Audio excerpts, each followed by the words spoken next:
To Sudan now, where at least 1,000 people have been killed in a landslide that leveled an entire village in the central Darfur state. As according to a local armed group, the Sudan Liberation Movement. The landslide struck the village of Tarsin in the Mara Mountains on Sunday after days of heavy rainfall. Only one person is said to have survived the disaster.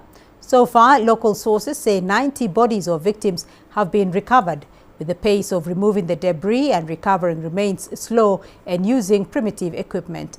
The United Nations and aid agencies have responded to an appeal to help retrieve the bodies of the victims by offering to mobilize support. Many people had sought shelter in the area after fleeing North Darfur state, which remains the center of fighting between the army and the paramilitary rapid support forces. And for more on this, we spoke to our correspondent in Khartoum, Naba Mohideen. Here's what she said.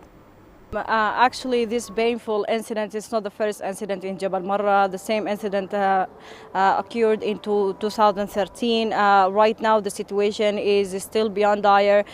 Villagers from the surrounding villages are trying to help in burying those people who were killed by the landslide. More than 1,000 people got killed, only one survivor in that area. But there is a risk also of other landslides because this area is really fragile. The geological formation of this area makes it very vulnerable to such landslides. There is risk of recurring of the same incident in other places in Jabal Marra. So rescue is needed right now, and awareness is needed for villagers in surrounding villages to prevent such painful incidents. The situation is beyond dire. There is many statements by Sudan's People Liberation Movement, the movement that controlling this area, and also by the Sudanese Sovereign Council and head of Sudanese Sovereign Council and the military leader General Abdel Fattah al-Burhan, as well as the Prime Minister. They promised of providing help for those in need, the surrounding villages, to help in any procedures that can help in preventing such painful incidents. The situation is beyond dire, and it's a really sad morning for millions of Sudanese who are still in the country.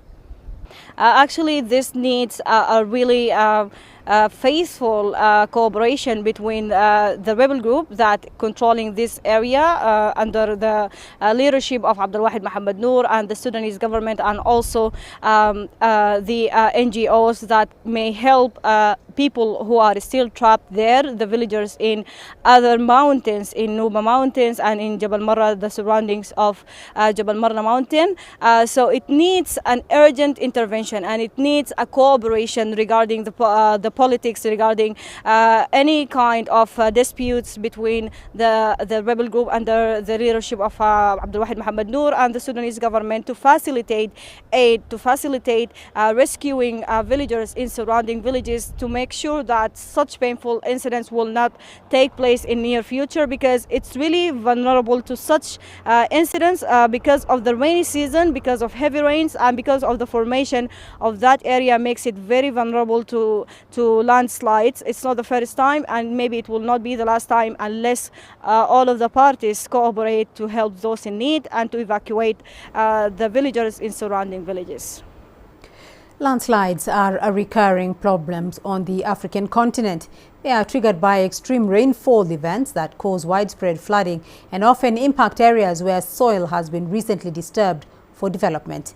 CGTN's David Mithil looks at some of the deadliest events in the recent past. The West African nation of Guinea is among countries reeling from a natural disaster after heavy rains caused a landslide near the capital, Conakry. The country's disaster management agency said 11 people were killed and 10 others seriously wounded in last week's flooding. Earlier this year, heavy rains in South Africa's KwaZulu-Natal province triggered floods and landslides, killing at least 9 people, according to authorities. The incident came 3 years after record-breaking rain inundated the port city of Durban, also in KwaZulu-Natal, killing 435 people, according to the International Federation of the Red Cross. More than 19,000 households on over 128,000 people were also affected by the disaster. In July 2024, The East African nation of Ethiopia was hit by one of the region's worst disasters in recent history. Authorities reported over 250 dead in the mountainous Gofa zone in southern Ethiopia. Among those killed in the landslides were rescue workers when a second landslide occurred. Landslides have also been reported recently in the East African nations of Kenya and Uganda. Experts say the landslides are increasing in frequency and severity across the continent, driven by climate change and human activities like deforestation. They say the trend is especially concerning as it expands beyond regions traditionally prone to landslides. David Mbidi, CGTN.